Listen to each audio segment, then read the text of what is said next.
This is The Space Shot, episode 67 for July 20th, 2017. That's one small step for Neil and one giant podcast episode. Hey everyone, welcome to The Space Shot, your daily space history, pop culture, and news fix. I'm John Molnix. I would argue that the defining moment of the 20th century occurred on this day in 1969 when Neil Armstrong and Edwin Buzz Aldrin set foot on the moon. Nuclear technology, World War II, the invention of flight, the internet, these are all immensely important parts of human history. But when the Eagle landed in the waning hours of July 20th, 1969, humanity accomplished something entirely different than ever before. We set foot on another world for the first time. 100 years from now, Apollo 11 will be the event that defines the beginning of the next chapter in human history. Apollo 11 lifted off from Kennedy Space Center on July 16, 1969, and after a multi-day cruise to the moon, astronauts Neil Armstrong and Buzz Aldrin separated from the Command Service Module, where Michael Collins stayed in orbit in order to rendezvous with them after their lunar landing. Okay, we're off to a good start. Play it cool. Procedures in flight. Go ahead. Will you secure the doors?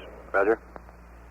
In mission control, flight controllers and flight director Gene Kranz were working with the Apollo 11 astronauts during the final moments before landing. Armstrong and Aldrin had a team of hundreds of people back on Earth in Houston, Texas, supporting their mission both practically at the Johnson Space Center and spiritually around the world. Okay, all flight controllers, go for powered descent. Retro? Go. FIDO? Go. Guidance? Go. Control? Go. Telcom? Go. GNC? Go. ECOM? Go. Surgeon? Go. Capcom, word go for powered descent. Eagle Houston, if you read your go for powered descent, over. Ground teams in Houston were checking systems, watching for alarms, and ensuring that all lunar module systems were functioning nominally. Eagle descent looks good. Eagle Houston, everything's looking good here, over. Roger, copy. Eagle Houston, after yaw around angles, S-band pitch, -9er, yaw, +18. A short time later, the go for continuing powered descent was given. Okay, all flight controllers, I'm going around the horn. Make your go-no-goes based on the data you had prior to LOS. I see we got it back. Give you another few seconds. We're yawing, flying. Okay, retro? Go. FIDO? Go. Guide? Go. Control? Go. Telcom? Go. GNC? Go. ECOM? Go. Surgeon? Go. Capcom, word go to continue PDI.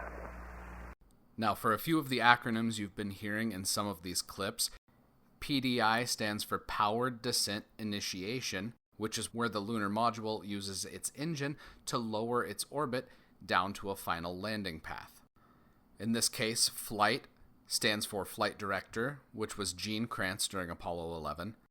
CAPCOM, or Capsule Communicator, was Charlie Duke for the Apollo 11 landing portion of the mission. Another acronym you'll hear is FIDO, which was the Flight Dynamics Officer. Now, back to Apollo 11. During the final go for powered descent, a computer alarm kept cropping up, and without getting into a super technical account of what caused the computer to show a program alarm, here's the gist. The amount of information the lunar module computer was processing exceeded its ability, hence the program alarm, because it kept crashing. Houston, you're looking at our Delta 8. Looks good, flight. Looks good. Is he accepting its guidance? 1202. 1202. Looks like it's converging. 1202 alarm. Yeah, and the same thing we had. Flight, retro. Go, retro. Throttle down. 6 plus 25. Give us a reading on the 1202 program alarm. We're going that flight. We're going that alarm. Roger, we got you. If it doesn't reoccur, will we go? He's taking in a Delta H now. Roger. Roger. Did you get the throttle down, Capcom? 6 plus 25, Roger. throttle down. 6 plus 25, throttle down. Flight FIDO converging on Delta H. Roger. 6 plus 25. Flight control, we have velocity. Roger. Luckily, the quick thinking of ground controllers meant that this program alarm didn't cause an abort of the landing. The time had come for the final go-no-go for landing. For the next few minutes, I'm going to play the audio from the rest of the descent and landing phase of Apollo 11. The only edit that I've made on the following audio is eliminating long periods of static, just so you don't have to listen to that. Enjoy. Okay, all flight controllers, go for landing. Retro. Go. FIDO. Go. Guidance. Go. Control. Go. Telcom. Go. GNC. Go. ECOM. Go. Surgeon. Copy. Go. Capcom, we're go for landing. Eagle, Houston, you're a go for landing, over. Roger, understand. Go for landing. 3,000 feet. Copy. Alarm. 1201. 1201. Roger, 1201. 1201 alarm. Same type, we're go, flight. Okay, we're go. We're go. Same type, we're go. Flight side of right on, real good. 2,000 feet. 2,000 feet. Into the ag, 47 degrees. Roger. 47 How's degrees. the margin looking, Bob? It looks okay. We're about 4.5. Roger. Eagle looking great. Your go. Altitude update in the eggs. Looks good. Roger. Roger, 1202. We copy it. How you doing, Control? 35 degrees. We look good here. Fine. Roger. How about you, 35 Telcom? degrees. Go. Guidance, you happy? Go. FIDO. Go. 23. 700 feet, 21 down. 33 degrees. 100 feet down at 19. 540 feet down at 30. Down at 15. Attitude hold. Okay, at hold. I think we better be quiet, flight. Roger. 400 feet down at 9. Okay, the only call-outs from now on will be fuel. Gate forward. 10 and 50 feet down at 4. P66. 30.5 down.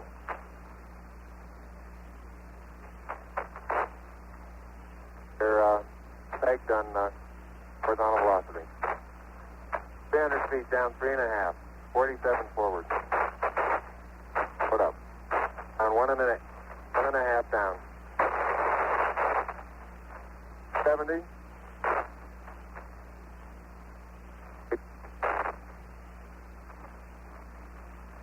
Got the shadow up there. 50 down at 2.5. 19 forward. Okay, Bob, I'll be standing by for your call-out shortly. Right. 3.5 down. 220 feet. 13 forward. 11 forward, coming down nicely. 200 feet. 4.5 down. 5.5 down. 160 feet. 6.5 down. 5.5 down. 9 forward. Low level? Low level. Good. 120 feet. 100 feet. 3.5 down. 9 forward. 5%.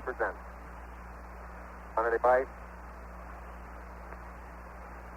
Okay, 75 feet. There's looking good. Down a half. Roger. 6 forward. 60 seconds. 60 seconds. Lights on. 6. Down 2.5. Forward. Forward. Good. 40 feet down 2.5. Picking up some dust. 30 feet, 2.5 down. Straight shadow. Stand by for 30. 4 forward. 4 forward. Drift into the right a little. 30 Down a seconds. half. 30 seconds. Forward. Just. Good. Okay. Contact light. Okay, engine stop. ATA at a descent. Mode control both auto. Descent engine command override off. Engine arm off. 413 is in. We've had shutdown. We copy you down, Eagle. Okay, everybody, T1. Stand by for T1. Tranquility Base here. The Eagle has landed. Roger, Tranquility. We copy you on the ground. You got a bunch of guys about to turn blue. We're breathing again. Thanks a lot. Thank you. You're looking good here. Okay, we're going to be busy for a minute. After Armand, take care of the descent. I'll get the... Okay, all flight controllers, about 45 seconds to T1. Stay, no stay. Flight, that Go, guys. 14 plus 2 looks beautiful. Roger. Very smooth touchdown. Okay, keep the chatter down in this room. Arrows are on, buddy. Roger. Okay, T1, stay, no stay. Retro.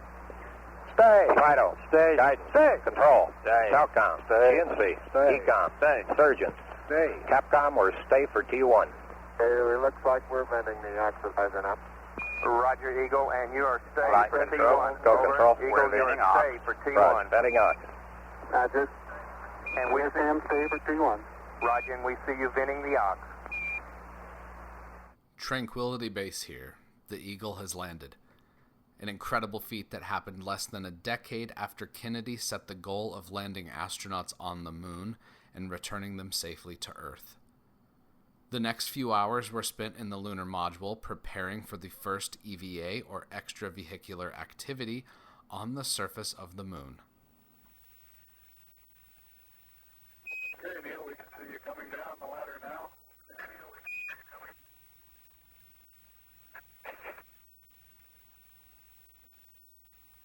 Okay, I just checked, getting back up to that first step. It hasn't collapsed too far, but it's adequate to get back up. Roger, we got a pretty good little jump.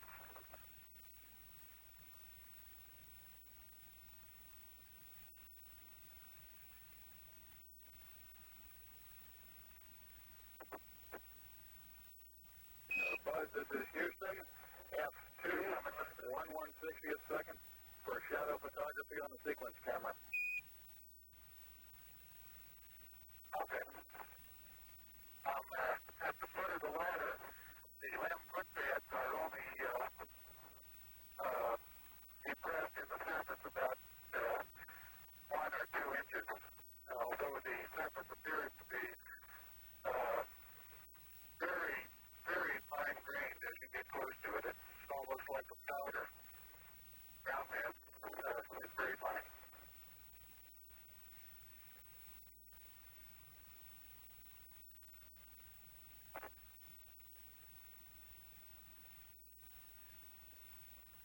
I'm going to step off the LEM now.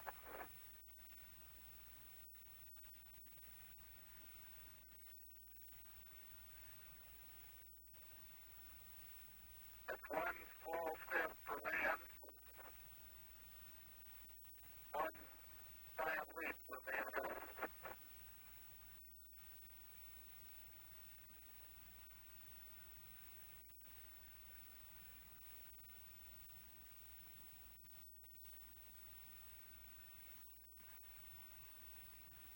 Yes, the surface is fine and powdery. I can pick it up loosely with my toe.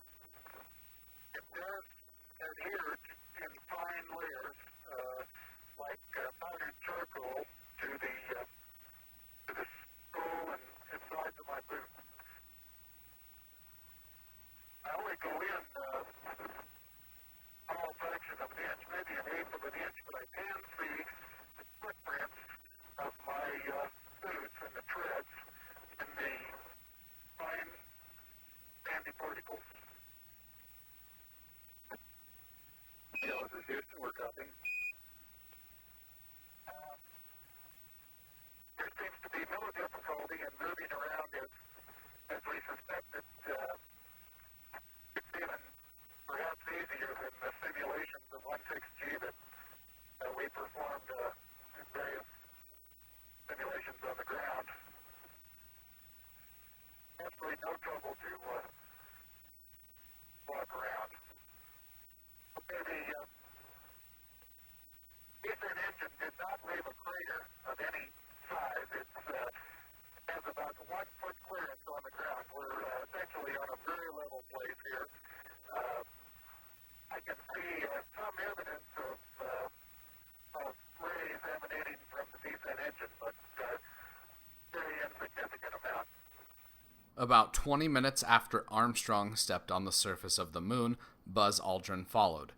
Their EVA lasted 2.5 hours, and during this time they deployed experiments, left behind memorial medallions for fallen American astronauts and Soviet cosmonauts, and left a silicon disc that, quote, contained micro-miniaturized goodwill messages from 73 countries and the names of congressional and NASA leaders.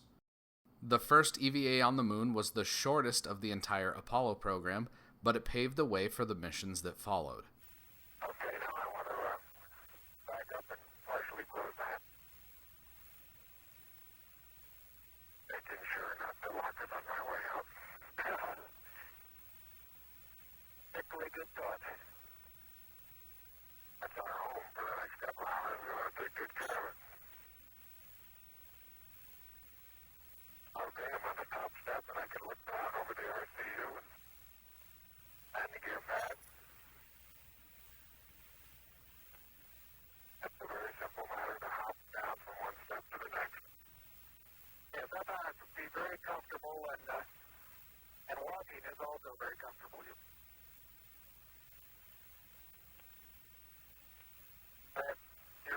You've got 3 more steps and then a long one.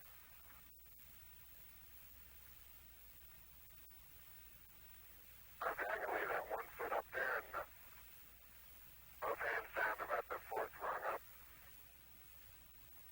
There you go. Okay, now I think I'll do the same.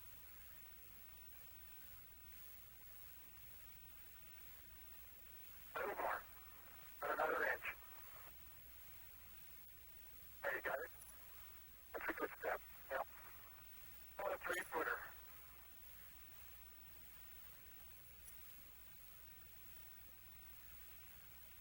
Beautiful view.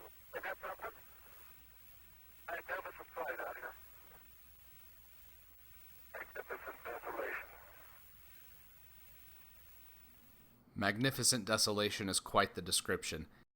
If you look at some of the photos I've shared online, you can see that the only color visible on the surface of the moon would be the colors of the American flag on the astronauts' spacesuits. Otherwise, it was a very monochromatic landscape. Bill is now unveiling the plaque that is.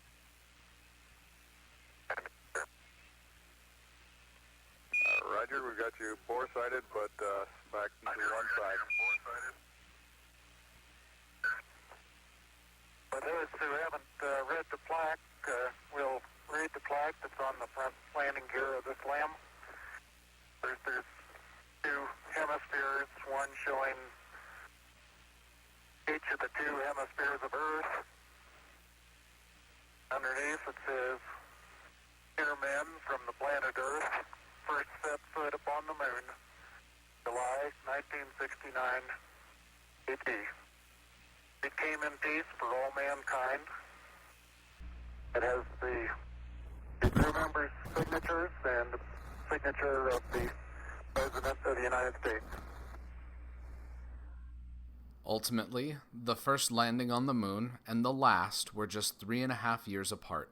In the 48 years since the first moon landing, only 12 humans have walked on the surface of the moon.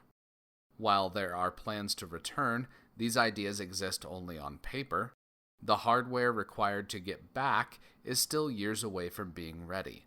Yesterday at the International Space Station Research and Development Conference, Elon Musk said to, quote, "really get the public real fired up, I think we've got to have a base on the moon." I would love to see SpaceX succeed in this venture. I also want to see companies like Blue Origin and incumbent providers like the United Launch Alliance and Aerojet Rocketdyne, Orbital Sciences, Sierra Nevada, Ariane Space, and more succeed in the coming decades as well. The competition between these companies is already helping to drive a renaissance in booster technology, so I'm excited to see where we go from here. Reusability and being able to fly boosters more frequently is going to be a key factor in the success of the company or companies that shape the launch market in the next 10 to 20 years.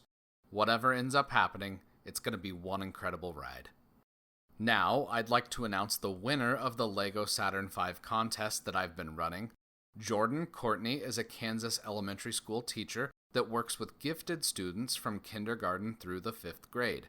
She's been a teacher for 9 years and has worked with her school robotics teams, rocketry groups, and is now starting a chess team for her students. I reached out to her to find out more about her classroom. Jordan went over how she teaches a project-based curriculum where her students get to apply what they've learned by making real-world products. I'm sure that Jordan and her students will enjoy building the LEGO Saturn V as much as I did. Congratulations. Before I close out tonight, I would love if every one of you could just tell 3 other people about the podcast. This show is a labor of love, and I want to share it with as many people as possible.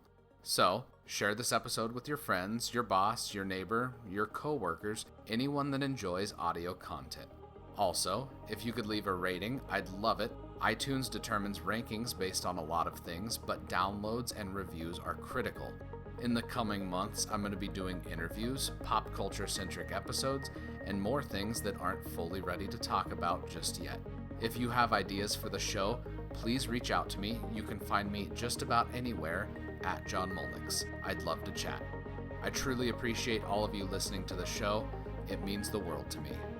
Tomorrow, it's Wheels Stop for the Shuttle program.